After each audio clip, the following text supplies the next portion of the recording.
Hebreus capítulo 9, versículos 3 a 5. Vamos lá? Mas depois do segundo véu, estava o tabernáculo que se chama o Santo dos Santos, que tinha o incensário de ouro, e a arca da aliança, coberta de ouro toda em redor, em que estava um vaso de ouro que continha o maná, e a vara de Arão que tinha florescido, e as tábuas da aliança, e sobre a arca os querubins da glória, que faziam sombra no propiciatório, das quais coisas não falaremos agora particularmente. Amém. Amém, queridos? O tema da mensagem de hoje é a importância da arca da aliança em nossos dias, ok? E o nosso objetivo é compreender a tipologia da arca, estudar o significado de cada elemento e a sua aplicação em nossas vidas, tá? Vamos lá. Arca da aliança. Eu não sei se já está aqui. Não está carregando? Ou não estamos conseguindo carregar aqui o nosso... Está reiniciando. Vamos lá. A Arca da Aliança, irmãos, já, se Deus permitir, nós vamos colocar aqui para vocês. Nós vamos colocar aqui para vocês uma espécie de uma cópia, né? Uma réplica do que é a Arca da Aliança, para vocês poderem mentalizar, tá? Tentar compreender com mais precisão do que se trata. A Arca da Aliança, irmãos, era um símbolo da presença e da glória de Deus no meio do povo de Israel. E hoje, ela tem como antítipo. O que é antítipo? Quando eu digo que uma coisa é um tipo, eu estou dizendo, isso aqui está figurando, isso aqui está representando. Então, um tipo significa uma representação. E o antítipo, ou seja, é aquilo que o tipo está representando, tá? Se eu vou dizer, olha, esse pedestal representa o pastor, isso aqui é um tipo do pastor, e o pastor é o quê? O antítipo, tá bom? Então, quando eu falo antítipo, para vocês entenderem, tá? É aquilo que aquele objeto estava representando, eu sou aquilo que o objeto estava representando, tá bom? Então, a Arca da Aliança era um símbolo da presença e da glória de Deus no meio do povo de Israel. E hoje ela tem como antítipo o quê?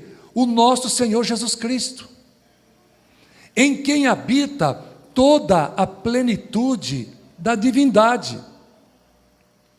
Paulo disse que Jesus Cristo é o visível do Deus invisível. A arca, na velha aliança, no Velho Testamento, ela era o visível de Deus, porque Jesus Cristo ainda não havia nascido, tá? A arca era feita de madeira de acácia, revestida de ouro, era uma coisa muito nobre. Qualquer dia eu vou dar uma explicação mais objetiva no estudo bíblico sobre a arca, tá? Como ela era formada, né? Os seus elementos de ouro, orgânico, de madeira, para tipificar para vocês, explicar para vocês, né, que ela tipificava o Senhor Jesus Cristo. Por que ela tipificava o Senhor Jesus Cristo? Então, assim como a arca era o visível do Deus invisível, lá na velha aliança, Jesus Cristo é o visível, né, porque ele foi feito carne e osso, é o visível do Deus invisível, porque assim como toda a plenitude da divindade estava na arca, toda a plenitude da divindade está em Jesus. Por quê?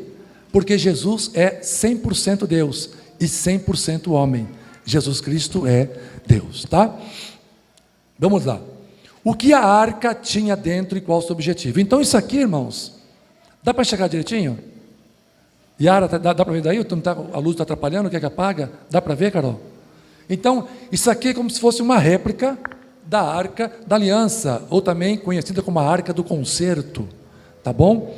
Isso aqui era uma réplica da arca. Algumas igrejas têm construído réplicas disso aqui, colocado lá na frente, e as pessoas se ajoelham, colocam a mão. Está certo isso aí, irmãos? Está errado. Não tem que construir arca nenhuma nas igrejas. Por que não tem que construir? Vocês sabem? Porque a arca é apenas um tipo. Isso aqui passou, isso aqui ficou para trás. Agora nós temos quem, irmãos? Jesus Cristo.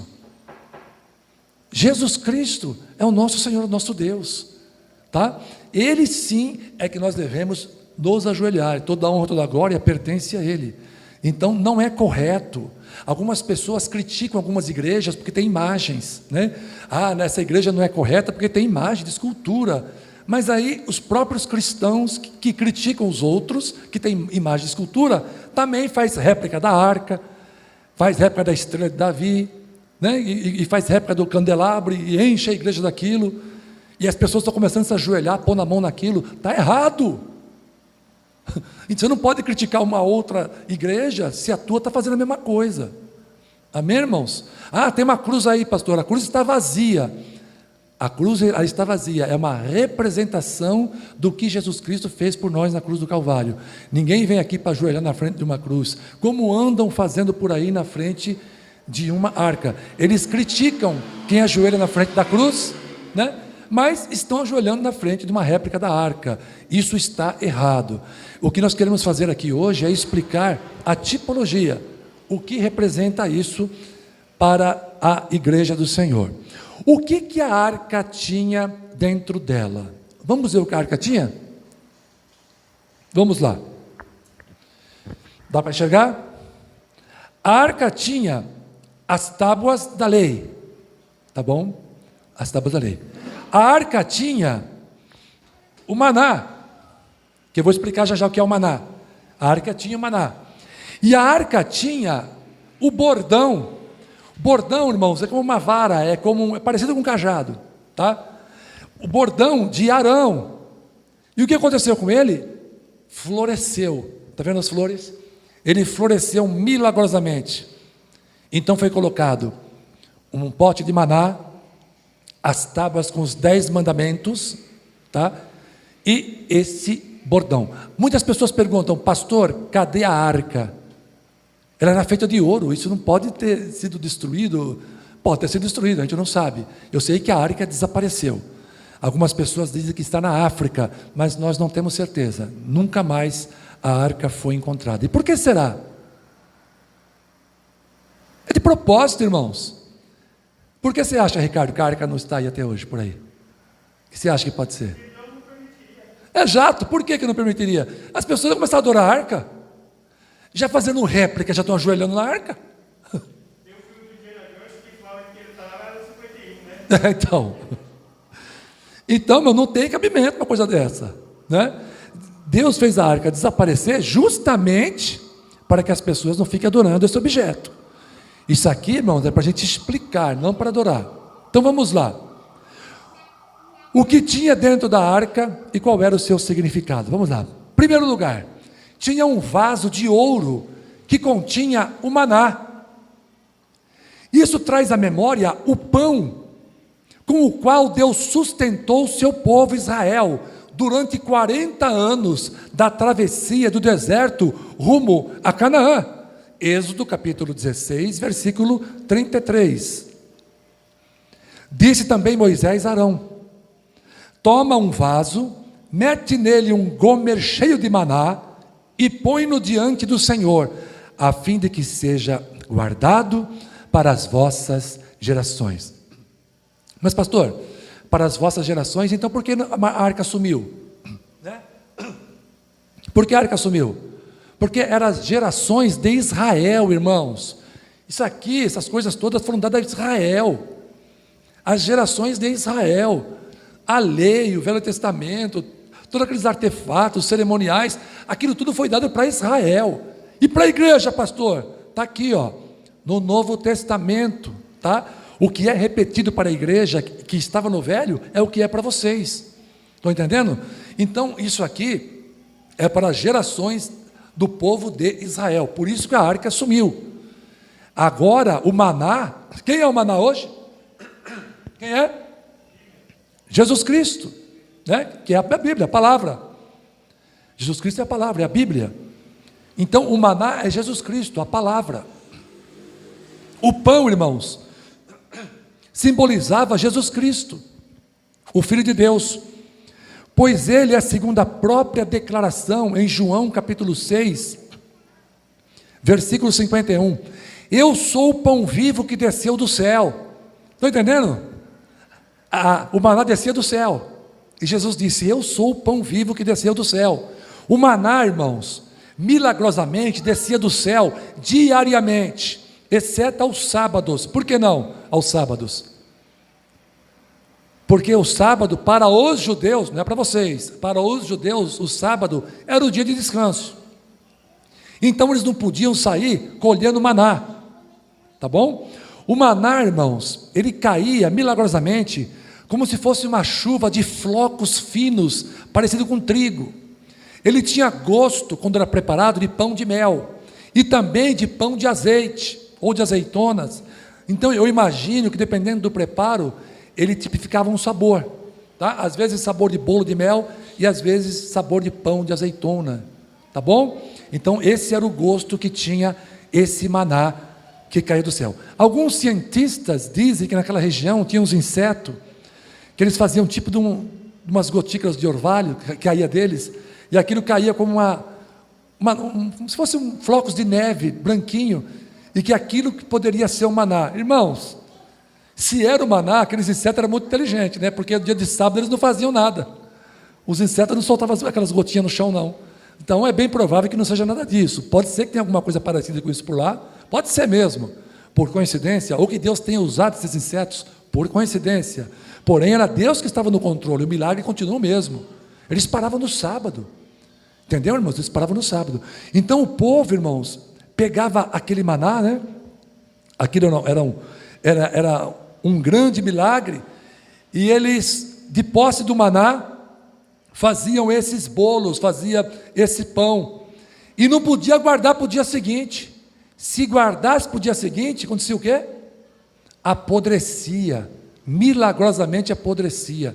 E assim, irmãos, como Deus sustentava o povo no deserto, Jesus sustenta a nossa alma no mundo. Estão entendendo?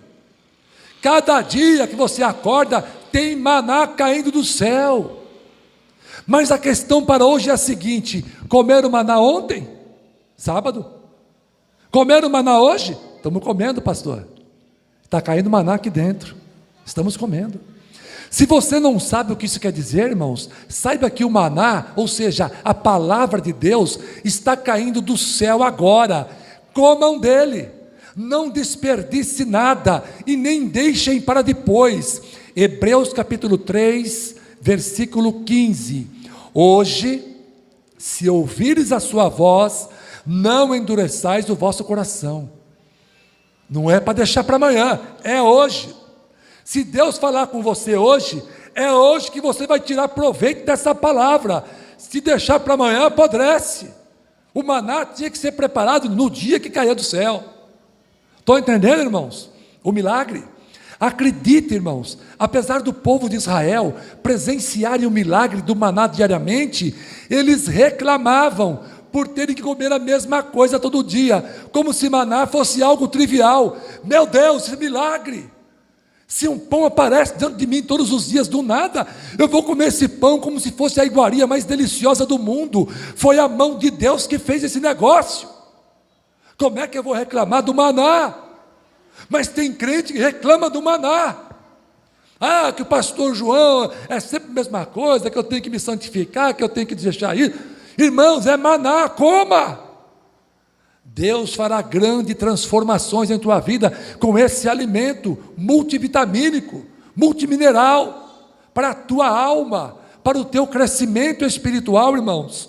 Era um milagre, mas isso não fazia diferença para eles. Amados, a palavra de Deus que você recebe diariamente, através da leitura da Bíblia, ou através da pregação, é um milagre. Coma sem reclamar, coma sem murmurar, coma agradecendo, adorando a Deus, pois é a palavra que tem mantido você vivo diante do Senhor. Recapitulando, a Arca da Aliança tinha um vaso de maná, que representa Jesus Cristo, o pão vivo que desceu do céu. Amém? E a Arca da Aliança, irmãos, também tinha o bordão de Arão que havia florescido. Números capítulo 17, versículos 7 e 8. Moisés depositou as varas perante o Senhor na tenda que guarda as tábuas da aliança. No dia seguinte, Moisés entrou na tenda e viu que a vara de Arão, que representava a tribo de Levi, tinha brotado, produzindo botões e flores, além de amêndoas maduras. Olha que coisa maravilhosa, irmãos. Era uma vara, um bordão de cuidar de ovelha. Esse negócio de cuidar de ovelha, né, parece um cajado. Era um bordão seco, aparentemente sem valor. Colocou na parede e foi dormir. No dia seguinte, irmãos, ele tinha brotado, produzido botões e flores, além de amêndoas maduras. Esta vara que floresceu, irmãos, simboliza o Espírito Santo. O maná simboliza o que, irmãos? Jesus. E esse bordão de Arão que floresceu, simboliza quem? O Espírito Santo, a fonte dos milagres, das maravilhas de Deus. De um bordão de pastor, brotou um rebento para dar fruto. De um bordão de pastor, brotou um rebento para dar fruto.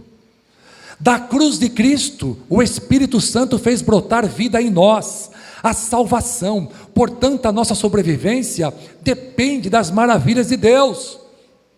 Sim ou não, irmãos? Um crente em Jesus Cristo é como esta vara que floresce.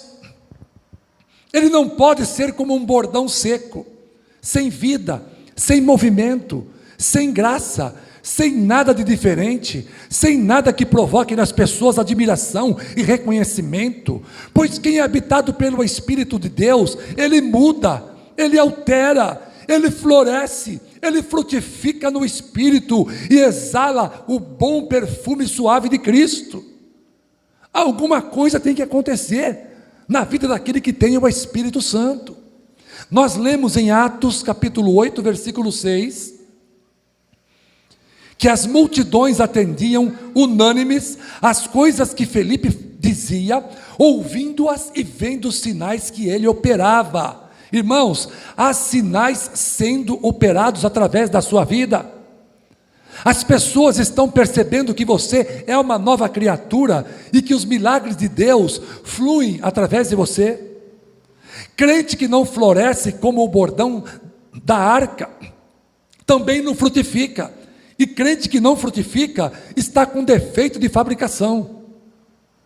Mas que fruto é esse, pastor? Eu não sou uma macieira não, não sou uma laranjeira não. Que fruto é esse? Paulo esclarece em Gálatas capítulo 5, versículo 22 e 23. Mas o fruto do Espírito é amor, alegria, paz, paciência, amabilidade, bondade, fidelidade, mansidão e domínio próprio. Contra essas coisas não há lei.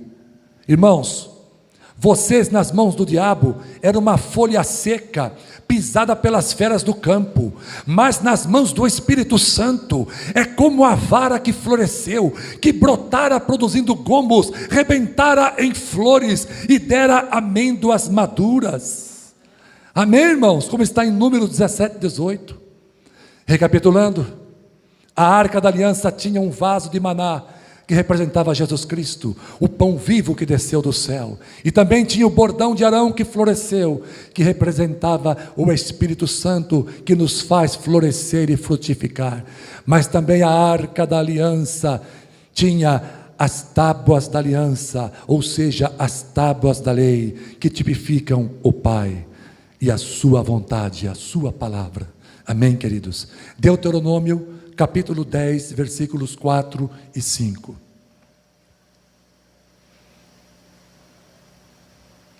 O Senhor escreveu nelas o que tinha escrito anteriormente, os 10 mandamentos que havia proclamado a vocês no monte do meio do fogo, no dia em que estavam todos reunidos. O Senhor as entregou a mim, e eu voltei, desci do monte e coloquei as tábuas na arca que eu tinha feito. E lá ficaram conforme o Senhor tinha ordenado. Amém? As tábuas da aliança, irmãos, que estavam dentro da arca, significa o Pai, a sua vontade. Você tem feito a vontade de Deus? Ou tem ficado em dúvida entre fazer a vontade dele e a tua? Uma vida vitoriosa, irmãos, é sinônimo de uma vida de total submissão e obediência ao Pai. Pense nisso, pelo amor de Deus. Submissão, obediência a Deus gera fruto, gera bênçãos, gera vitória. Povo de Deus, desperta, acorda para aquilo que Deus está comunicando à sua igreja nesta noite. A saúde na caminhada do povo de Deus depende da presença da arca. Portanto, vamos lá, não basta estar perto da arca, ou seja, não adianta estar aqui na igreja sentado, nós temos que honrá-la, amá-la e dar-lhe o seu devido valor. Não adianta vir à igreja e não ser igreja, não adianta estar na igreja e não ser igreja. Eu preciso valorizar este lugar em que estamos adorando a Deus, congregando e adorando e louvando ao nome do Senhor. 1 Samuel, capítulo 7, versículo 1 e 2. Presta atenção nessa palavra, é muito importante. Então os homens de Kiriat Jearim vieram para levar a arca do Senhor. Eles a levaram para a casa de Abinadab, na colina, e consagraram seu filho Eleazar para guardar a arca do Senhor. A arca permaneceu em Kiriat Jearim muito tempo. Foram 20 anos. Presta atenção, igreja, 20 anos. E todo o povo de Israel buscava o Senhor com súplicas.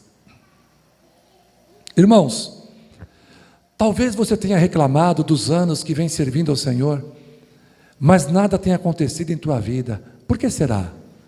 Eu tenho pedido, pastor, abre uma porta de emprego, me cura, me ajuda nesse negócio, esse meu casamento, essa minha família. Por que será que as coisas não estão acontecendo? Irmãos, é interessante vocês prestarem bem atenção no que diz a palavra. A arca permaneceu durante 20 anos na casa de Abinadab. Mas por que será que parece que a casa de Abinadab não foi abençoada durante todo esse tempo que a arca esteve lá, hein? Por que será? 20 anos. E a Bíblia não diz, e Abinadab foi abençoado. Diz isso aí, irmã Dinéia? Não está escrito isso. Está escrito aí, Yara? Não está escrito isso, né? Não, Sara? Não está escrito. Por que será? Irmãos, eu entendo que Abinadab não tenha dado a devida importância à presença de Deus em sua casa, pois a arca tinha esse significado. Talvez para ele, a arca era apenas um baú velho, encostado num canto da casa, guardando até que alguém reclamasse. Estamos falando de Abinadab, mas muitas vezes a gente age de maneira semelhante, quando não damos a devida importância à palavra de Deus. Sequer lembramos onde guardamos a nossa Bíblia. Cadê minha Bíblia? Nem sabe onde está, porque não lê. Será que Abinadab também não deu importância à arca nos 20 anos com que ficou com ela? Talvez nunca falou para os seus amigos sobre a riqueza espiritual e cultural que havia na arca. Assim como nós, muitas vezes, não falamos de Jesus para os nossos colegas de trabalho, para os nossos vizinhos, nossos amigos. Não falamos. Eu comparo essa atitude, irmãos, ao espírito de frieza que tem dominado a muitos corações em nossos dias.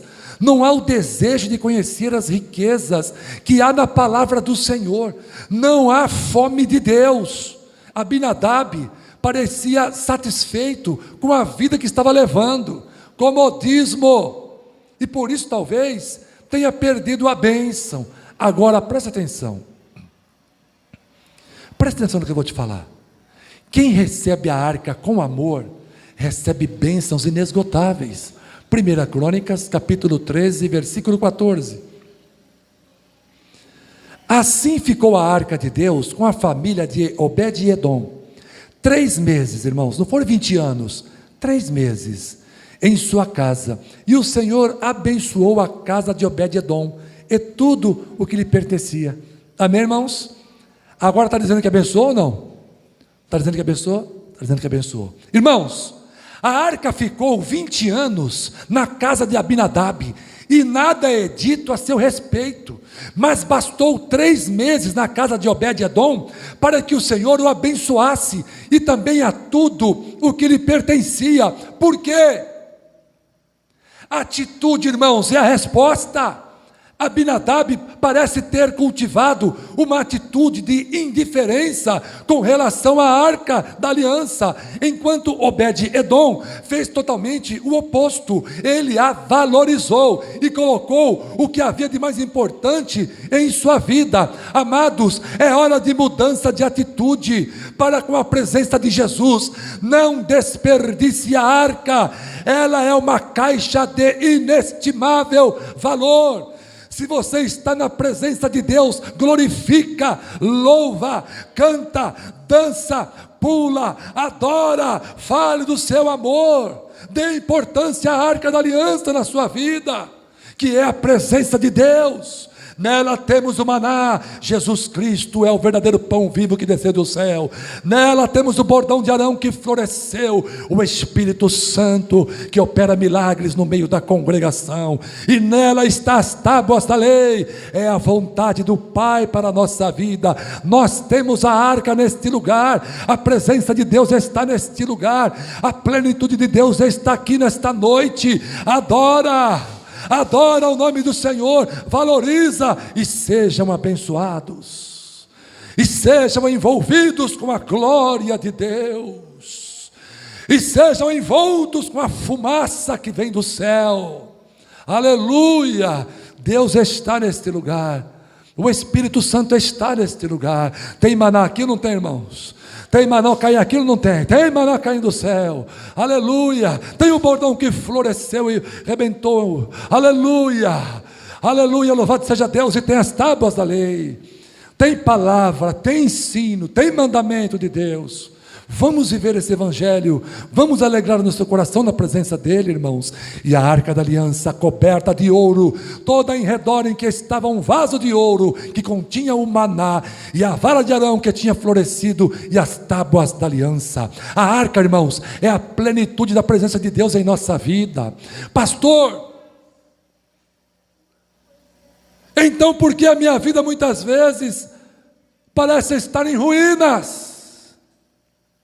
Amados, na verdade, não temos promessas de que nossa vida seria um mar de rosas, e sim que passaríamos por aflições, mas também a ordem para que tenhamos ânimo e promessa de vitória. Quantos aqui têm promessa de vitória na sua vida? Temos promessa de vitória. Irmãos, há um tempo, o templo da Assembleia de Deus aqui de Vila Sabrina, não sei se alguém lembra dele, Dinei deve lembrar, aqui da José Anildo da Mata, não sei se alguém lembra, a igreja Assembleia de Deus, Ministério de Madureira, fica na José Anildo da Mata, é aqui embaixo, aqui é a penúltima rua, antes de terminar aqui a Jardim Japão. Havia uma igreja ali, e eu cheguei a frequentar ali, eu tinha meus 15, 16 anos, eu visitava muito aquela igreja, cheguei a pregar ali, naquela igreja, tem algumas histórias interessantes. E o tempo passou, e eu recebi uma notícia muito triste, irmãos, muito triste. Sabe o que aconteceu? A igreja, o templo, foi totalmente incendiado, foi tudo destruído, os bancos, os instrumentos, acabou, o templo foi destruído. Por que, meu Deus? A tua arca não estava no templo com o teu povo, Pai? Por que não impediu que a casa em que nós nos reuníamos com tanta alegria para te adorar fosse totalmente destruída pelo fogo? Irmãos, pouco tempo depois do incêndio, Deus deu para os irmãos de Vila Sabrina uma localização muito melhor, aqui na Avenida Gustavo Adolfo. Não sei se alguém já viu aquela igreja ali, na Gustavo Adolfo. Deu uma localização muito melhor. O templo é mais ou menos 5 vezes maior do que o templo que incendiou, e muito mais lindo e muito mais belo. Irmãos, Deus nunca é pego de surpresa, e Ele sempre tem um propósito para com a vida daqueles que não desprezam a sua arca. Às vezes Deus coloca fogo em nosso emprego para nos dar um melhor. Às vezes Deus coloca fogo em nossas vidas para nos fazer renascer em Cristo. Às vezes Deus coloca fogo em nossos sonhos para que prevaleça os sonhos dele em nós. Tudo com o objetivo de que tenhamos sempre o que existe de melhor. Deixa Deus incendiar o velho templo, pois Ele tem algo bem melhor para te oferecer, irmãos. Aproveita, igreja, ainda é tempo de renovação, ainda é tempo de trazer a arca e de entronizá-la em nosso coração, ainda é tempo de cantar, de saltar, de dançar perante o Senhor. Ele deseja mudar a tua sorte, a tua vida, a tua família. Deus quer te dar muito mais do que uma casa. Deus quer te dar muito mais do que uma casa. Deus quer te dar muito mais do que um carro, ou uma cura, ou de uma enfermidade, ou de a solução de um problema. Deus quer te dar as riquezas da terra celeste. Deus quer te fazer beber da fonte das águas que saltam para a vida eterna. Louvado seja o nome do Senhor. Deus quer que recebas vida abundante, e vida abundante é muito mais do que você pensa ter ou ser. Valorize a arca da aliança, valorize a presença de Deus em tua vida, e assim grande será a tua vitória, e assim grande será a tua vitória. Se você acredita nisso, irmãos, vamos aplaudir Jesus bem forte nesta hora, com alegria em nosso coração. Esta é a tipologia da arca. Bendito seja o nome do Senhor Deus. Aleluia.